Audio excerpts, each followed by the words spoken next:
খুবই খুবই গুরুত্বপূর্ণ একটা বিষয় এবং খুবই গুরুত্বপূর্ণ সেন্সিটিভ একটা ইস্যু আপনাদের যাদের চোখে পড়েছে এবং যাদের চোখে পড়েনি। আপনারা গভীরভাবে চিন্তা করেছেন কি আমি জানি না, প্রধান উপদেষ্টার বরাত দিয়ে বলা হচ্ছে, বাংলাদেশ সরকারের অন্তর্বর্তীকালীন সরকারের প্রধান উপদেষ্টা ডক্টর মোহাম্মদ ইউনূসের বরাত দিয়ে বলা হচ্ছে। এতদিন বিভিন্নভাবে সরকারের বলেন বা বাংলাদেশে এন্টি ইন্ডিয়ান যারা আছেন, এন্টি ইন্ডিয়া গ্রুপ যারা আছেন, তারা বিভিন্নভাবে বলেছেন।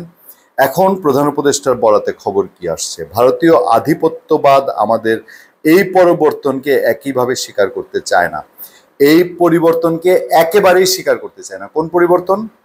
এই যে গভর্নমেন্ট চেঞ্জ হয়ে ডক্টর ইউনূসের নেতৃত্বে একটা গভর্নমেন্ট আছে, তাই তো? সেটাই তো বোঝানোর চেষ্টা করেছেন। এরপরে দেখেন, পারলে আমাদের একদিনে ধ্বংস করে দিতে চায় ভারতীয় আধিপত্যবাদ, পারলে আমাদেরকে বাংলাদেশকে একদিনে ধ্বংস করে দিতে চায় এবং সেই জন্যে যা যা করা দরকার সব তারা করছে।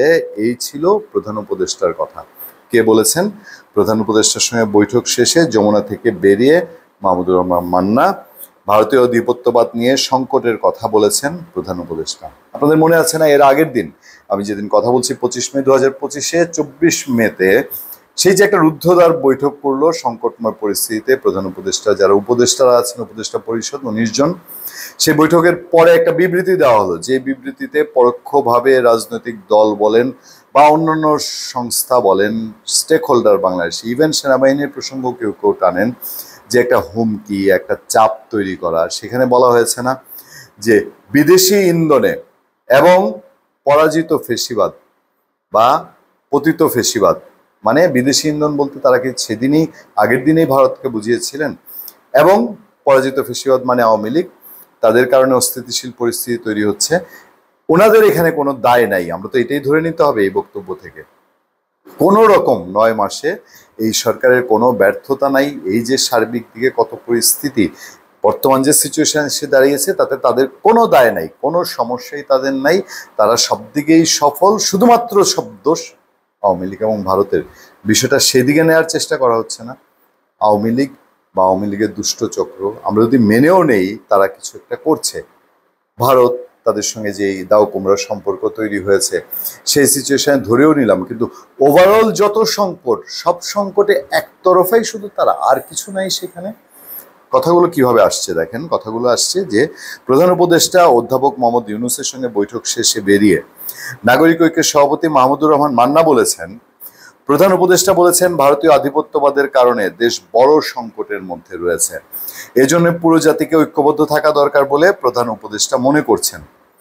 রাষ্ট্রীয় অতিথি ভবন যমুনায় রোববার বিকেলে মাহমুদুর রহমান মান্না সহ রাজনৈতিক দল নেতাদের বৈঠকে, ওই বৈঠক শেষে যমুনা থেকে বের হয়ে সাংবাদিকদের সঙ্গে তিনি কথা বলেছেন মাহমুদুর রহমান মান্না। তারপর বলছেন, মাহমুদুর রহমান মান্না বলেন, তিনি আলোচনা শুরু করেছেন এই কথা বলে যে আমরা অনেক বড় সংকটের মধ্যে আছি। এই সংকট বলতে উনি ভারতীয় আধিপত্যবাদের ষড়যন্ত্রের কথা বলেছেন। তারপর তিনি ওই কথাগুলো বলেছেন যে তারা পারলে এই ভারতীয় আধিপত্যবাদ সেটা একদিনে ধ্বংস করে দিতে চায় বাংলাদেশকে, এবং সেই জন্য যা যা করা দরকার করছে। মাহমুদুর রহমান মান্না জানান, বৈঠকে তারা প্রধান উপদেষ্টাকে রাজনীতি সম্পৃক্ত হওয়ার জন্য বলেছেন। এতদিন পরে রাজনীতির ক্লাসে ভর্তি হওয়ার পরামর্শ দিয়েছেন 9 মাস সরকার চালানোর পর। সেই সঙ্গে নির্বাচনের তারিখ, নির্বাচনের রূপরেখা এবং কিভাবে নির্বাচন করতে চান তা প্রধান উপদেষ্টা বলা উচিত বলে তাকে জানানো হয়েছে। প্রধান উপদেষ্টা তাদের স্পষ্ট করে জানিয়েছেন, কম সংস্কার হলে ডিসেম্বরে আর বেশি সংস্কার হলে জুনে নির্বাচন হবে। এ সময় প্রয়োজনে প্রধান উপদেষ্টা পদত্যাগপত্র লিখে দিতে চেয়েছেন, কোনোভাবেই নির্বাচন জুনের পরে যাবে না।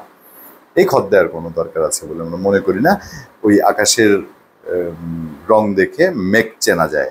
এবার যান আরেকটা টপিকে। সেই টপিকটা হচ্ছে, আমি প্রশ্ন করেছি যে একটা সরকার যখন কোনো একটা পদক্ষেপ নেয়, ডিসিশন নেয়, চিন্তা ভাবনা করে নেয় না? এবং এটা করার পরে কি হবে বহুদূর ভেবে নেয় না?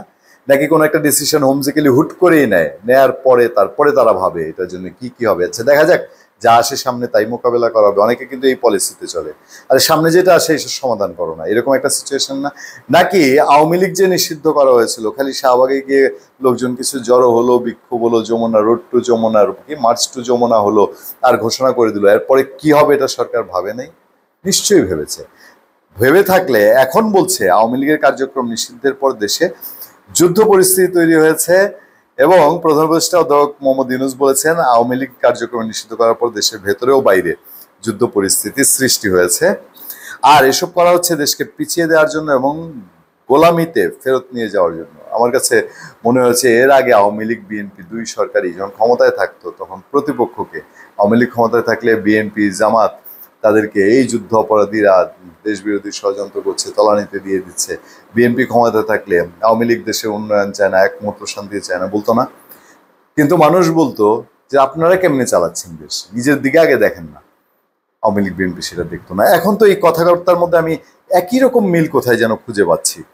তিনি এটা বলেছেন এবং জানিয়েছেন প্রধান উপদেষ্টার আলোচিত প্রেস সচিব শফিকুল আলম। তিনি বলছেন, প্রধান উপদেষ্টা যতদিন আছেন ততদিন দেশের অনিষ্ট হয় এমন কোনো কাজ তাকে দিয়ে হবে না। ইন্টারেস্টিংলি প্রধান উপদেষ্টা খত দিতে চাচ্ছেন যে তিনি পদত্যাগপত্র লিখে রাখবেন, তাও রে ভাই জুন পর্যন্ত আমাকে থাকতে দেন। ব্যাপারটা কি এরকম? মানে জুন পর্যন্ত কি হবে, কি হবে জাতির সামনে কি স্পষ্ট হয়েছে যে উনি জুন পর্যন্ত থাকলে সংস্কার এরকম হবে, বিচার এরকম হবে, বা নির্বাচনটা যে একেবারে বাংলাদেশের ইতিহাসের সর্বশ্রেষ্ঠ নির্বাচন হবে, এইটার এই প্রত্যেক পত্রে দস্তখত না দিয়ে ওই দস্তখতটা কোথায়, ওইটা কি মানুষ গ্রাহ্য করবে, বিশ্বাস করবে? ধন্যবাদ সবাইকে। ভালো থাকবেন, সুস্থ থাকবেন, সত্য, করুণা এবং সহনশীলতার সাথে আপনার সাথে আমি আতিক রহমান, পূর্ণিয়া।